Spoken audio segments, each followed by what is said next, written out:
Warehouse. Ako nga po pala si Rex, nag-work ako sa isang company, nangyari ito last year. Dito sa lugar namin ay laging binabaha, lalo na't pagtuloy-tuloy ang buhos ng ulan, mabilis tumaas ang tubig. Inaabot ako ng mahigit 1 oras sa biyahe dahil mataas ang tubig at iilan lang ang mataas na sasakyan na namamasada. May part na din ng daan na hindi na kayang daanan ng sasakyan, kaya kailangan ko pang sumasakay ng bangka para makapasok sa work. May araw na hindi ako makapasok dahil iilan lang yung namamasadang bangka at kailangan pang hintayin na makabalik para makasakay, kaya nakiusap muna ako na mag-stay in muna sa warehouse pansamantala. Yung kaibigan ko ay nagtrabaho din sa warehouse bilang isang maintenance, kaya may makakasama din ako sa warehouse pag nag-stay in ako. Pag out namin sa work ay pinagtutulungan na namin linisin yung warehouse, yung kaibigan ko ang nagwawalis at ako naman nagmomop ng sahig. Pagkatapos namin maglinis ay pumunta ako sa labas ng office ng warehouse para maglaba ng pay. Habang naglalaba ay naaninag ko sa may siwang ng pinto ng na may pabalik-balik na naglalakad. Dalawa lang kami sa warehouse at yung kaibigan ko nasa loob ng office. Naiisipan ko buksan yung pintuan, habang naglalaba ako may naaninag akong bata na nasa likod ko. Tiles yung pader ng kaya maaaninag yung reflection sa likod at nakabukas ang pinto ng hindi ko na pinansin at pagsampay ko ng damit ay pumasok na agad ako sa loob ng office.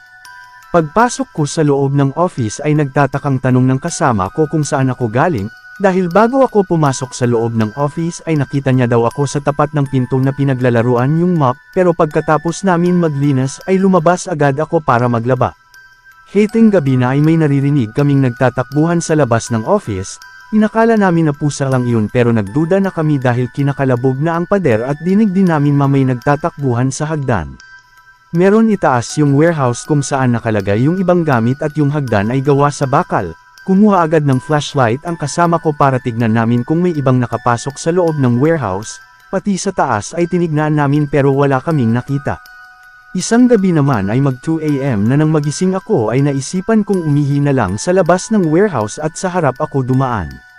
Pagpasok ko ay nagising din ang kasama ko at lumabas din siya. Pagpasok niya ay bumalik ulit siya sa pagtulog. Kinaumagahan ay nakwento niya sa amin na may lalaki daw kagabi sa labas at kinakabog ang pinto sa gate, kaya sinilip niya ito at paglabas niya ay walang ibang tao. Naiisipan ng isa sa mga katrabaho namin na tignan ito sa TV. Ni-review niya sa parehong oras na lumabas ako. Nagulat kami nung ako lang ang nakita tumayo para lumabas at ang kasama ko ay tulog parent, pero ang alam namin ng kasama ko ay halos magkasabay lang kaming lumabas. Fast forward, yung kasama ko sa warehouse ay nag-resign at bumalik na sa dating trabaho. Hindi na din ako nag-stay in dahil mababa na din yung tubig at nakakadaan na ang mga sasakyan. Kinuhang maintenance ang pinsan ko sa warehouse, tinanong ako ng mga kasama namin na mag-stay in na lang ulit para makatipid din sa pamasahe at may makakasama naman ako. Sa unang araw ng pinsan ko sa warehouse ay okay naman daw pero makikita sa mata niya ang puyat. Kinabukasan ay dapat mag-stay in na din ako sa warehouse para may makasama na din siya pero wala pa akong dalang mga gamit at uniform na susuotan. Unang gabi niya doon sa warehouse ay nanaginip daw siya na tinawag ng batang babae. Hating gabi nang magising siya ay laking gulat niya ay nasa harap ng siya ng pinto. Kinaumagahan ay naikwento niya sa amin yung nangyari. Sinubukan namin ay review sa TV. Nagulat kaming lahat nang biglang bumakas ang pinto sa office kung saan siya natutulog at siya ay naglalakad ng tulog habang papalapit sa pinto. Mag-stay in na din dapat ako kinabukasan at nakaayos na yung mga uniforme at gamit ko, para may makasama na din siya doon sa warehouse. Pangalawang gabi ay nag-message siya sa akin, habang naglilinis daw siya sa office ay may tumatawag sa pangalan niya, hindi niya iyon pinansin at tuloy lang sa paglilinis. Pumunta siya sa at biglang may kumalabog ng pinto, sobrang lakas at parang galit. Hindi niya ulit yun pinansin at pumasok ulit siya sa office para ituloy ang paglilinis. Habang naglilinis siya ay palakas ng palakas ang boses na tumatawag sa kanya. Nagulat siya nung may nakitang siyang batang babae sa ilalim ng hagdan sa warehouse. Batang babae na namumula at nanlilisik ang mata, lumulutang sa hangin ng batang babae habang papalapit sa kanya, tumawa ng malakas at tinatawag ito. Sa sobrang takot niya ay kumari pa siya ng takbo. Yung batang babae ay tila nag-teleport sa harap niya at tumatawa ng malakas. Kumari pa siya ng takbo palabas ng warehouse, pero bumalik ulit ito para isara yung pinto ng gate. Pero yung batang babae ay papalapit sa kanya habang nag-iiba lahat sa kanya-kanya nilang trabaho. Kami ng ka-team ko ay sa labas ng office nakapwesto. Hating gabi ay nakita kong muli yung batang babae pumasok ito sa creek, sinundan ko ito at pagpasok ko ay nakita ko ang bakas ng kanyang paa, nakita din yung bakas ng paa sa creek ng kasama ko. Lahat kami ay nakasapatos para hindi matakot ang mga kasama namin ay binuhas namin ang sahig para mawala yung bakas ng paa sa creek. Meron din kaming mga katrabaho nakakakita doon at madalas iyon sa hagdan pero sa katagalan ay nasanay na din ang iba.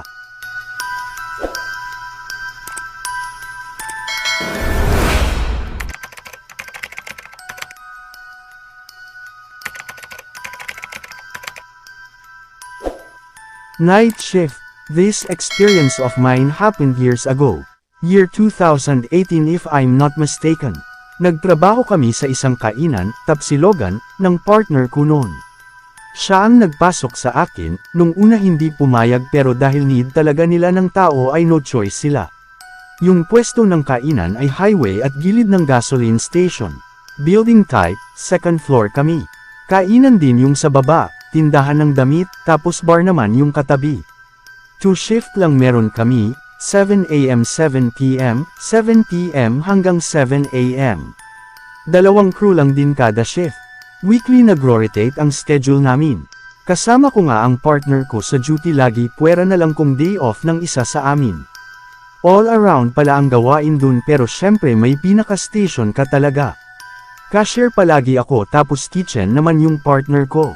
May pintuan ang kitchen at sa gilid ng counter ay may window na binubuksan at bell na pinipindot para kapag ready na ang order ay bubuksan ko at ako kukuha para isi-serve. Mga unang araw wala naman akong naramdamang kakaiba, hanggang sa nag-night shift ako. Madalas kong binubuksan ang window at nagtataka na wala pa dun ang food, sabi ko sa partner ko bakit niya pinindot wala pa naman. Nung una tiningnan niya ako ng kakaiba, sabay sabing siya na lang daw mag-roll up ng window kapag nandun na yung order. So hindi ko masyadong inisip dahil baka hindi naman talaga tumunog. Madaming customer ng gabi kaya sobrang busy namin halos hindi kami makapag-usap. Pag uwi namin sa bahay ay tsaka pa lang siya nagkwento na totoong tumunog daw ang bell pero hindi daw siya ang pumindot. May bata daw kasi na gumagala doon at pinaglalaroan. Hayaan ko na lang daw dahil ayun lang naman daw ang ginagawa. Akala lang pala namin. Ganun pa rin pero medyo nasanay na ako. Pero ilang buwan nakalipas nagsara yung bar sa tabi namin, yung sa baba naman na kainan hanggang 12 million lang talaga tapos 6 PM lang yung clothing store. So kami lang ang 24 hours na bukas sa area na yon. May gasolinahan naman sa baba pero syempre nasa second floor kami, sobrang tahimik. Doon nagsimula na may naririnig kaming parang may naglilinis sa loob ng bar. Yung parang nagbubuhos ng tubig at nagliligpit ng mga baso, pinggan. Nagtaka kami kasi mauuna ang sa amin bago ang bar. Sa may cashier area may CCTV din at meron nakafocus sa hagdan, na lagi ko i-check para kung may paakyat ay magre-ready kami. Pero that time, around 2 AM na yun kaya nagtaka talaga kami dahil wala naman umakyat at sarado na nga yung bar. Sinundan pa yon ng ilang araw, mga tulak naman ng lamesa at pag-aayos ng upuan. Ilang beses na rin nadedetect ng CCTV na may gumagalaw, through motion sensor. Doon na talaga kami natatakot kasi kahit yung CCTV sa may kitchen ay ganun din. Kalauna naging normal ulit sa amin yun kaya di na rin namin pinapansin. Pero ito ang pinaka natakot talaga kami. Kapag walang customer nagpapalitan kami umidlip ang partner ko, o di kaya ay nagliligpit, naglilinis. Isang beses, natutulog ako nang bigla niya akong niyugyug ng malakas kaya tumayo agad ako kasi akala ko may tao, pero nagulat ako na namumutla siya. 5:00 na yun ng umaga. Sabi niya naglilinis daw siya ng glass window sa labas nang may sumitsit sa kanya ng 3 beses. Hindi siya lumingon dahil sabi daw ng lola niya na kapag may sumitsit o kumatok daw ng 3 magkakasunod ay hindi daw tao. Pero kinalibutan siya nung nanlamig yung batok niya at may bamulong sa tenga niya ng good morning. Takot na takot siya nun dahil siya lang daw tao nun tapos yung boses daw sobrang lalim at parang sa mismong tenga niya nagsalita. Nanigas din siya nun at ilang segundo di nakakilos.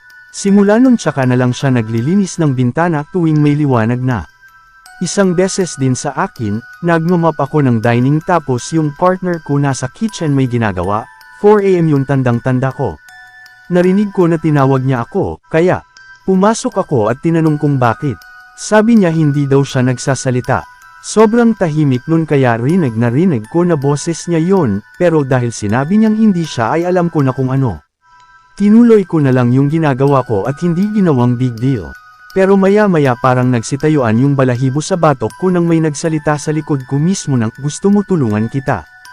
Hindi yun boses ng partner ko dahil talagang nakakakilabot. Bigla din lumamig sa loob at gumalaw yung isang upuan kaya tumakbo ako sa kitchen. Sabi ko sa kanya mamaya na sa kitchen samahan muna ako sa dining para mag-mop, at tutulungan ko naman siya kapag tapos na ako. Alam niya na ang ibig sabihin. Napag-usapan na rin namin ang dalawa pa naming kasama at sinabing may ganun nga daw simula na experience simula nung magsara yung bar. Sabi nila siguro namimiss yung ingay. Biu, tsaka lang kami nag-uusap kapag maaga na dahil nakikinig daw sila sa gabi, baka sumali daw. Tumagal ako ng months dun kaya sa huli sanayan na lang talaga. Lois Lane.